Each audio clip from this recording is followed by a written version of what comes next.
ফুলকপির পুরটা দেখতে কতটা সুন্দর হয়েছে দেখুন। এর কালারটা শুধু দেখুন। ফুলকপির চপগুলো দেখতে কতটা সুন্দর হয়েছে দেখুন। ওপরে কিন্তু মচমচ করছে, এই দেখুন। আর ভেতরে কিন্তু একদম ফুলকপির পুরে ভরা নরম। এই যে দেখুন, ওপরটা মচমচে আর ভেতরটা নরম। ঠিক এরকম চপ খেতে কার না ভালো লাগে। পুরো ভিডিওটা দেখতে থাকুন, তাহলেই বুঝতে পারবেন যে ফুলকপির চপ আমি কিভাবে রেডি করলাম। একটু স্কিপ না করে কিন্তু পুরো ভিডিওটা দেখতে থাকুন।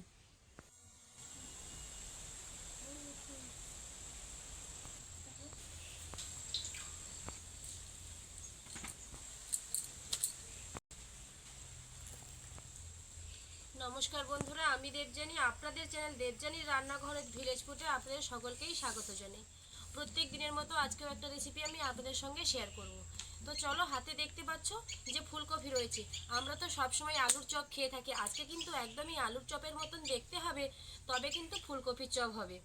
তো চলুন ভিডিওটা শুরু করা যাক। একটু স্কিপ না করে পুরো ভিডিওটা দেখতে থাকুন। এই শীতের সিজনে আলুর চপ বাদ দিয়ে, আলুর চপ তো সারা বছর খেয়ে থাকেন, এই শীতের সিজনে ফুলকপির চপ একবার খেয়ে দেখবেন। পুরো ভিডিওটা দেখতে থাকুন, তাহলেই বুঝতে পারবেন যে ফুলকপির চপ বানানো কতটা সহজ। ফুলকপির চপ বানানোর জন্য প্রথমেই ফুলকপিটাকে কিন্তু ভালোভাবে কেটে নিতে হবে।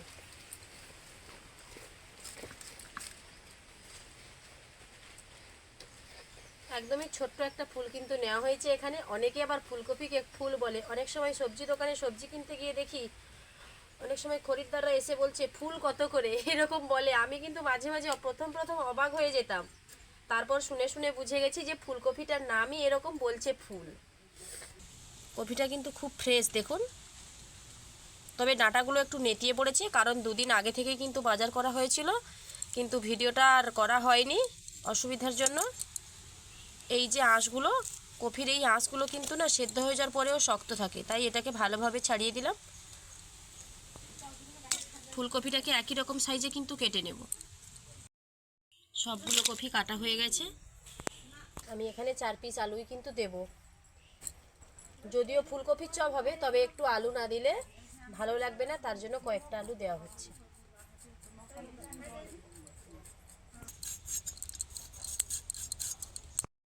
আলু আর ফুলকপি ভালোভাবে ধুয়ে সেদ্ধর জন্য উনুনের কাছে চলে যাব।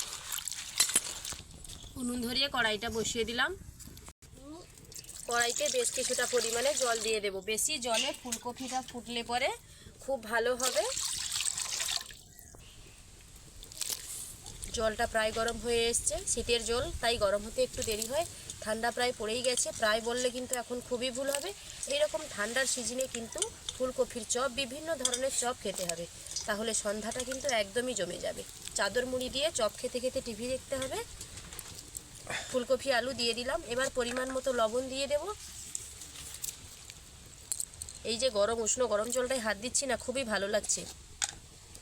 দিয়ে দেব হলুদের গুঁড়ো। ফুলকপিটা কিন্তু কাটার পর রাখার জন্য কিন্তু একটুও সময় পাইনি, না হলে ফুলকপি কাটার পর লবণ আর হলুদের জলে কিন্তু ফেলে রাখা হয়। তার কিন্তু আলাদা একটা কারণ আছে। ফুলকপির মধ্যে যদি কোনো পোকা থেকে থাকে, তাহলে কিন্তু হলুদের এতে সে পোকাটা বেরিয়ে আসে। তার জন্য আমি হলুদ লবণ দুটোই দিয়ে দিলাম। ভেতরে যদি পোকা থাকে তাহলে কিন্তু বেরিয়ে আসবে। যদিও ফুলকপিটা খুবই ফ্রেশ লাগছে, তাহলে তবুও বিশ্বাস নেই, পোকা থাকলেও থাকতে পারে। এবার এটাকে ঢাকনা দিয়ে আমি ভালোভাবে সেদ্ধ করে নেব। 10 থেকে 15 মিনিটও লাগবে না, জাস্ট 10 মিনিটের মধ্যে কিন্তু ফুলকপি আলু সেদ্ধ হয়ে যাবে। বাবু দেখছো, বাবু কিন্তু আগে থেকেই চলে এসছে, বলছে মা আজকে ফুলকপি দিয়ে কি হবে, ফুলকপি দিয়ে তো সবসময় ঝোল হয়, আজকে তুমি কি বানাবে। আমি বলছি চপ হবে। তাহলে তো বলছে তাহলে আমি আর পড়াশোনা করতেও যাবো না, কোথাও যাবো না, আমি এখানে বসবো, আজকে চপ খাবো। তাই বসে পড়েছে। সেদ্ধটা হলো কিনা দেখবো, আশা করছি হয়ে গেছে। খুব ভালোভাবে সেদ্ধ হয়ে গেছে। এইবার একটা বড় ছাঁকনি নিয়েছি, তার মধ্যে ভালোভাবে ছেঁকে তুলে নেব। সেদ্ধ সেদ্ধ কিন্তু খুব ভালোভাবে হয়েছে, দেখলেই কিন্তু আপনারা অবশ্যই বুঝতে পারছেন। জলটা কিন্তু ভালোভাবে ঝারিয়ে নিতে হবে, যেহেতু চপ বানাবো তার জন্য জলটা কিন্তু ভালোভাবে ঝাড়াতে হবে। বাবু খুব বায়না করছিল ডিম খাবে ডিম খাবে, তার জন্য এই ফুলকপি আলুর মধ্যেই একটা ডিম দিয়ে দিয়েছিলাম। বাবুকে ডিমটা ছাড়িয়ে দিই।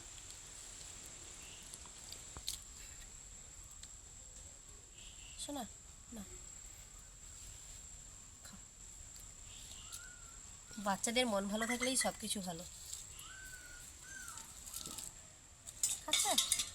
ভালো বুঝবি তো, কথা বলতে পারো না, ওদিকে বন্ধু আছে না, কত বন্ধু। আমি এখানে চপের যে পুরটা বানাবো তার জন্য কয়েকটা মশলা রেডি করে নিয়েছি। এখানে দেখুন, এদিকে রয়েছে ধনেপাতা কুচি, পেঁয়াজ কুচি, আদাটাকে কিন্তু খুব সরু সরু করে কুচিয়ে রেখেছি, কাঁচা লঙ্কা কুচি। কড়াইটা ভালোভাবে পরিষ্কার করে নিয়েছি, আবারও উনুনে বসিয়ে দিয়েছি। কড়াইটা কিন্তু খুব ভালোভাবে গরম হয়ে গেছে। দিয়ে দেবো সরিষার তেল। এই সরিষার তেলে পুরটা রেডি করলে কিন্তু খুবই ভালো হয়, তার জন্য আমি কিছুটা সরিষার তেল দিয়ে দিলাম। তেলের মধ্যে দিয়ে দেবো কয়েকটা আস্ত জিরে। জিরেটা ভালোভাবে ফুটে এলে দিয়ে দেবো আদা কুচি। দিয়ে দিলাম আদা কুচি। আদাটাকে কিন্তু বেশ লালচে লালচে করে ভাজতে হবে, যেহেতু কুচানো আদা। আমি এখানে একটা স্টিলের গ্লাস নিয়েছি, তার পেছন দিয়ে কিন্তু ভালোভাবে মেখে নেব। যেহেতু গরম রয়েছে মাখতে অসুবিধা হবে, তার জন্য স্টিলের গ্লাসের পেছনটা দিয়ে মাখলে কিন্তু গরম অবস্থাতেই অল্প সময়ের মধ্যে মাখানো হয়ে যাবে। কতটা সুন্দরভাবে হয়ে গেল আর কত অল্প সময় হয়ে গেল, ভিডিওটা যে আপনারা দেখছেন দেখলেই কিন্তু বুঝতে পারবেন। আদা কিন্তু লালচে লালচে করে ভাজা হয়ে গেছে। দিয়ে দেবো পেঁয়াজ কুচি এবং কাঁচা লঙ্কা কুচি। ধনে পাতাটা একটু পরেই দেবো। আপনারা এটা নিরামিষের দিনে বানাতে পারেন পেঁয়াজবিহীন দিয়ে। অনেক সময় নিরামিষ খায় অনেকে আছে, তারা কিভাবে কি খাবে অনেক সময় বারবার চিন্তায় পড়ে যায়। চপে তো পেঁয়াজ দেওয়া থাকে, নানা রকম চিন্তা হয়। তবে এরকম ফুলকপি দিয়ে যদি চপ বানানো যায় না পেঁয়াজবিহীন, তাহলে কিন্তু খুবই ভালো হবে। হালকা করে আমি লবণ দেব, কারণ আমি কিন্তু সেদ্ধর সময় লবণ দিয়েছি। দিয়ে দেব হলুদের গুঁড়ো, হলুদ দেওয়া রয়েছে। আর কাঁচা লঙ্কা কুচি রয়েছে, কিন্তু ঝাল হবে, তবুও আমি হালকা করে একটু লাল লঙ্কার গুঁড়ো দিলাম। আর দিয়ে দেবো গরম মশলার গুঁড়ো। একবার দুবার নেড়ে নিচ্ছি। এইবার দিয়ে দেবো সেদ্ধ করে রাখা আলু আর ফুলকপি। দিয়ে দিচ্ছি ধনেপাতা কুচি। দিয়ে এইবার হালকা আছে এটাকে কিন্তু বেশ কিছু সময় নেড়ে নিতে হবে। তবে এই পর্যায়ে কিন্তু উনুনের আঁচটা একদমই নিভানো আছে রান্নাটা করতে হবে। তাহলে ফুলকপির মধ্যে যে এক্সট্রা জলটা আছে, জলটা ঝারিয়ে নিয়েছি, তবুও তার মধ্যে কিন্তু এক্সট্রা জল একটা থেকেই যায়। এইরকম হালকা আছে যত নাড়তে থাকবেন তার জলটা কিন্তু শুকিয়ে যাবে। বেশ একটা শক্ত মাখানো হয়ে যাচ্ছে, একদম শক্ত শক্ত আলু মাখা যেরকম হয় না, ঠিক সেরকম হয়ে যাবে। এদিকে পুরটা হালকা আছে শুকনো হতে হতে এদিকে আমি বেসনের একটা ব্যাটার বানিয়ে নেব। পরিমাণ মতো বেসন নিয়েছি, তার মধ্যে বেশ কিছুটা দিয়ে দেব কর্নফ্লাওয়ার, আর অল্প একটু দেব। দিয়ে দেব পরিমাণ মতো লবণ, দিয়ে দেব হলুদের গুঁড়ো, দিয়ে দেব লঙ্কার গুঁড়ো। সমস্ত উপকরণ, শুকনো উপকরণগুলোকে হাত দিয়ে মাখিয়ে নিচ্ছি। এবার অল্প অল্প জল দিয়ে একটা ব্যাটার বানিয়ে নেব, নয় পাতলা নয় মোটা, ঠিক সেরকমভাবে একটা ব্যাটার বানিয়ে নিতে হবে।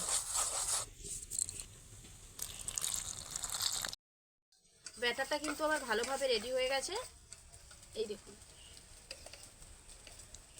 এইবার এটাকে সাইডে রেখে দেব, একটা প্লেটের মধ্যে পুরটা নামিয়ে নেব। পুরটা কিন্তু একদমই শুকনো শুকনো হয়ে গেছে, দেখুন কড়াই থেকে ঠিক এরকম ছেড়ে ছেড়ে যাবে।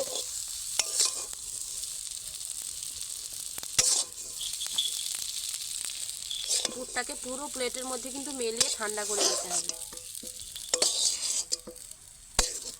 পুরটা ঠান্ডা হতে হতে ততক্ষণে আমি কড়াইটা ভালোভাবে ধুয়ে পরিষ্কার করে আবারও উনুনে বসিয়ে দেবো চপগুলো ভাজার জন্য। হাতের মধ্যে দুই তালুতে আমি সাদা তেল লাগিয়ে নিয়েছি। এইবার একটুখানি পুর নেব, এক তালুতে দিয়ে গোল করে নেব। এরকম চাপ দিয়ে দিয়ে গোল একটা শেপে গড়ে নিচ্ছি। একদমই চপের মতন দেখতে হয়েছে, দেখুন। দেখুন হাতের মধ্যে তেল লাগানোর ফলে কিন্তু একদমই কোথাও লেগে যায়নি, খুব ভালোভাবে উঠে গেছে। এইবার এটাকে বেসনের মধ্যে দিয়ে দেব।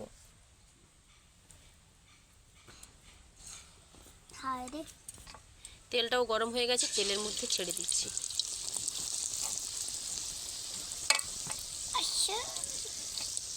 কিভাবে ফুটছে দেখুন। প্রথমে যে আমি একটা কড়াইতে ছেড়েছিলাম না, বাবু কিন্তু আঁকাপাকা করে সেটা খেয়ে নিয়েছে গরম গরম। এবার কিন্তু আমি প্রত্যেকটা রেডি করে নিয়েছি, হাতের মধ্যে তেল লাগিয়ে যেভাবে চাপ দিয়ে আপনাদের দেখিয়েছিলাম ঠিক সেরকমভাবে। যদি আপনাদের হাতের মধ্যে তেল লাগিয়ে করতে কোনো রকমের কোনো অসুবিধা হয়, ছোট যে পলি পেপারগুলো পাওয়া যায় বাজার থেকে, সেগুলোর এক জায়গায় রেখে আবার উপর দিয়ে পেপারটা চাপিয়ে হাত দিয়ে চাপ দিয়ে দেবেন, তাহলেই কিন্তু হবে। এবার আমি থালাতে কিন্তু গড়ে নিয়েছি, আর থালার নিচে যেগুলো দেখছেন না বেসনগুলো থালাতে একটু ছড়িয়ে দিয়েছিলাম যাতে না লাগে। আবার একে একে দেব। আর বাবু বসছে, খালি আমাকে বলছে তাড়াতাড়ি ভাজো তাড়াতাড়ি ভাজো, এরকম বলছে। শোনা বলছো, আজকে ওয়েদারটা কিন্তু খুব মেঘলা মেঘলা ওয়েদার। একই রকম পদ্ধতিতে আবারও একটা আমি বেসনের মধ্যে ডুবিয়ে নিয়েছি, বেসনের ঘনত্বটা ঠিক এরকমই হবে। এইবার কড়াইয়ের মধ্যে দিয়ে দেবো। একটু উনুনটা নিভে গেছিলো, তার জন্য আঁচটা কিন্তু একটু কমেই গেছে। আমি কিন্তু বাড়িতে বানাচ্ছি বলে না চপের সাইজগুলো একটু ছোট করেছি, চাইলে আপনারা বড়ও করতে পারেন। এই দেখুন একা একাই ফুলে উঠবে। এই দুজন না গায়ে গায়ে লেগে গেছে। এই যে নিচটা যখন ফুটো ফুটো হয়ে আসবে না, বুঝতে পারবেন চপ কিন্তু পারফেক্ট হচ্ছে। হালকা আঁচে এগুলো ভাজা হোক, একে একে আমি আবারও দিয়ে দেবো। বাড়িতে তো বসে বসে বেশ অনেকগুলো খাবো, তার জন্য সাইজটা একটু ছোট ছোট করছি। একই রকম পদ্ধতিতে বেশ 3-4টে আমি দিয়ে দেবো। অনেকখানি তেল আছে, একসঙ্গে বেশ অনেকগুলো চপ কিন্তু রেডি হয়ে যাবে।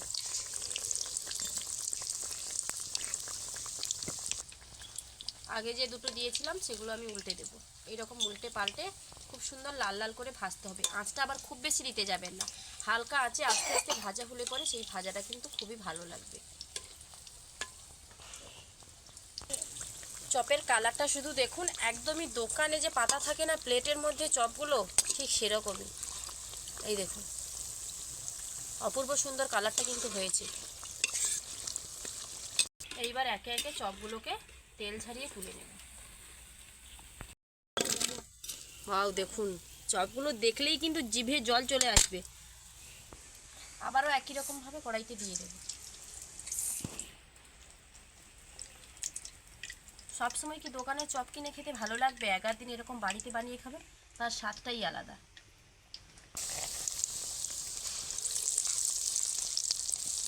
এই দেখুন ফুলে উঠেছে একদম। বেসনটা ঠিক এরকমভাবেই মানাবেন না মাখাবেন, সেটাই আপনাদের ভুলে বলে দিচ্ছি। তাহলে কিন্তু পারফেক্টভাবে চপটা রেডি হয়ে যাবে।